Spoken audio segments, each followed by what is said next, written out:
Il y a des gens qui m'ont demandé qu'est-ce que je pourrais dire brièvement du trauma. Eh bien, la mauvaise nouvelle, c'est que le traumatisme, fait partie de la vie. Si on pense que c'est une blessure, pas seulement comme syndrome de stress post-traumatique,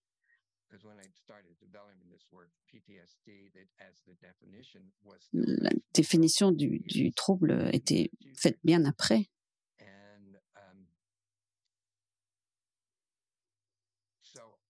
Et donc, c'était vu comme une blessure. C'est un fait de la vie, ça fait partie de la vie. Mais la bonne nouvelle, c'est que ce n'est pas pour la vie. Ça m'a vraiment aidé dans la compréhension de mes traumatismes et pour l'écriture de mon autobiographie. Ça m'a guidée toute ma vie.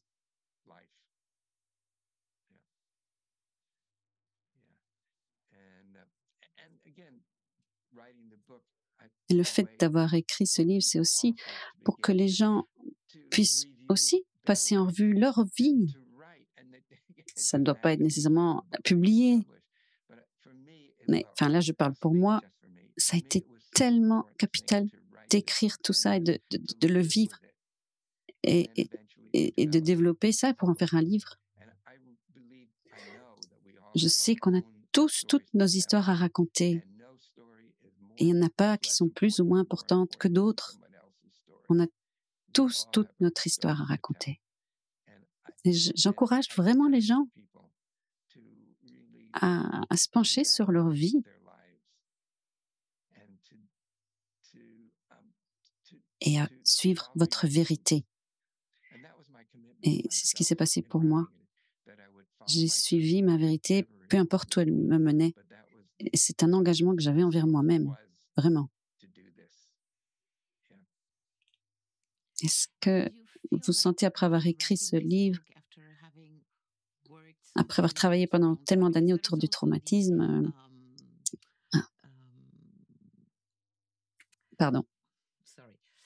après avoir écrit le livre et après toutes ces années à travailler sur le traumatisme, est-ce que vous pourriez dire que vous êtes guéri?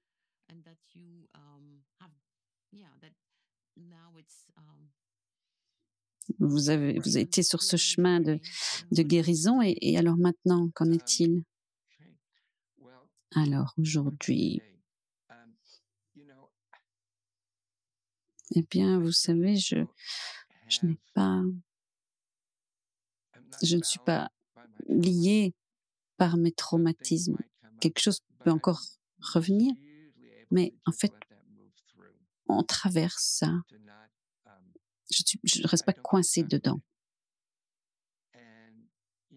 C'est vraiment l'aventure d'une vie, de s'ouvrir, de m'ouvrir à mes sensations, à mes sentiments quand ça me remonte, surtout dans le cadre de relations.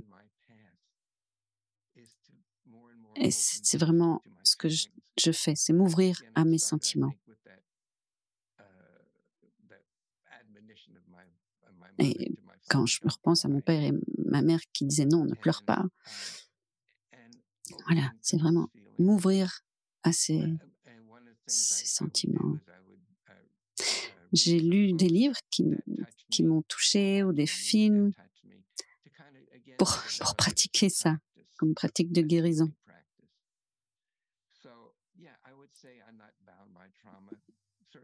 Il y a certaines choses qui remontent encore, oui.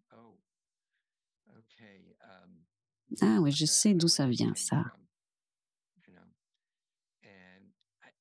Et quand on peut faire ça pour soi, alors on peut être en lien avec une autre personne qu'on a choisie et qui peut aussi s'engager à faire ça pour elle-même. Et ça m'a guidée tout au long de ma vie. Mais ce qui n'est pas terminé, c'est vivre ma mort.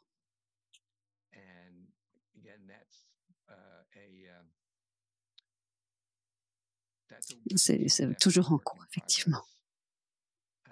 Voir comment je ressens ça.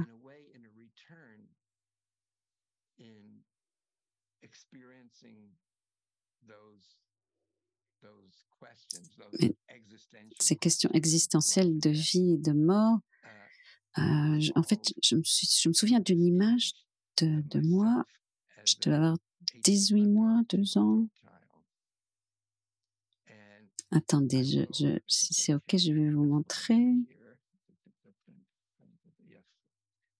Regardez. L'idée, c'est de revenir à cet enfant plein de vitalité qui s'est réveillé à 4-5 ans en voyant ce train. Malgré le trauma, j'ai toujours su. Et j'ai toujours été curieux.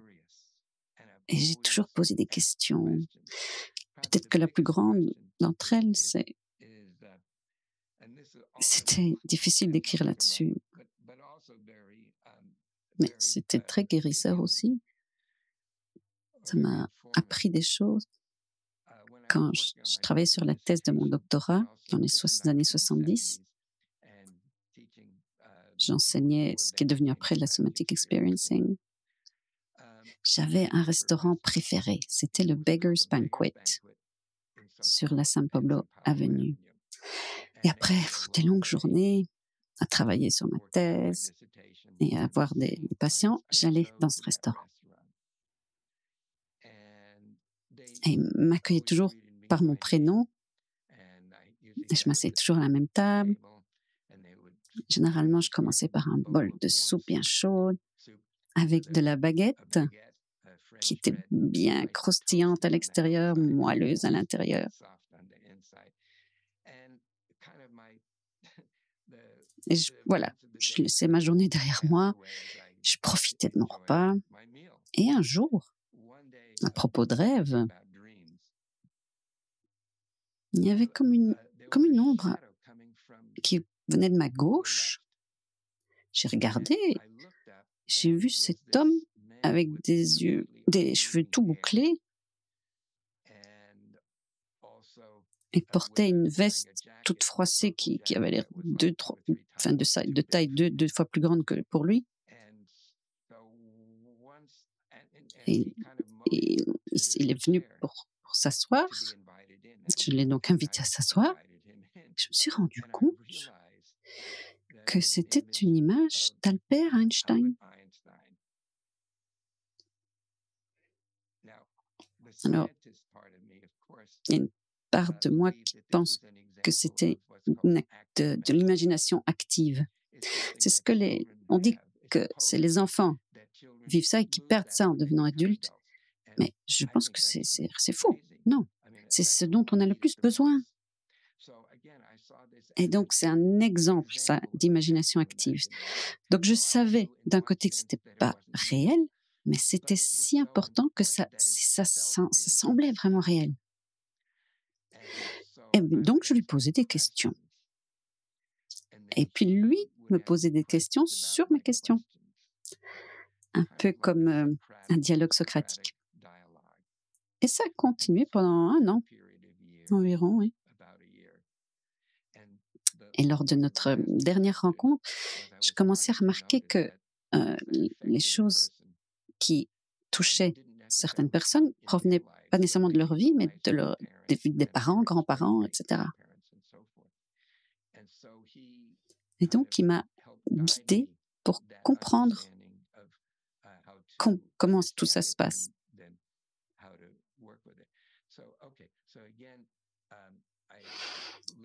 Et puis, je me suis dit, OK, ça c'est mon imagination active, comme pour que mon esprit conscient et inconscient se rencontrent. Et puis voilà, ça s'est passé. Et puis, à peu près 30-35 ans, je rendais visite à mes parents dans le Bronx, à New York. J'avais été en ville voir des musées. Et à la fin de la journée, je suis rentrée avec le train. J'étais dans l'appartement de mes parents. Ils étaient assis dans le divan. Et au-dessus du divan, il y avait une étagère. Et j'ai remarqué un livre, La théorie générale de la relativité d'Einstein. Et ça m'a poussé à demander à mes parents, j'ai demandé à ma mère, je lui ai parlé de mes rencontres imaginaires avec Einstein. Et elle s'est relevée et elle m'a dit: «Peter, je sais pourquoi c'est arrivé». Et elle m'a dit: «Quoi? De quoi est-ce qu'elle parle?» Elle m'a dit: «Quand j'étais enceinte de toi, de 8 mois, ton père et moi,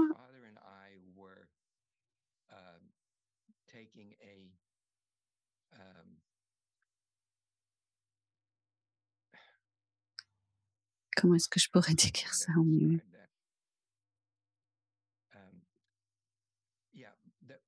Mon père et ma mère étaient dans un canoë sur ce lac et il y a une bourrasque qui est venue et qui a fait renverser le canoë et n'arrivait pas à le remettre droit et donc ils allaient périr et du coup, ben, je serais mort aussi et à ce moment-là, à un moment de menace de vie, il y a un petit voilier qui est arrivé. Il y avait un vieil homme et une jeune femme et ils ont ramené mes parents sains et saufs. Et ils ont sauvé leur vie. Et ils se sont présentés. C'était Albert Einstein et sa belle-fille. Oh, ma mère c'était une relation difficile, mais là, elle était très intuitive. Et elle me surprenait parfois. Et donc, elle a dit ça parce que j'ai connecté avec Einstein dans ce moment de menace de vie, de mort, et il est devenu comme un guide qui m'a inspiré. Il est venu à plusieurs fois dans ma vie.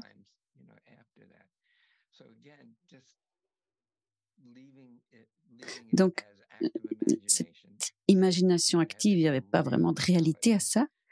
Et puis, me rendre compte qu'il y avait une réalité profonde à cela quand même.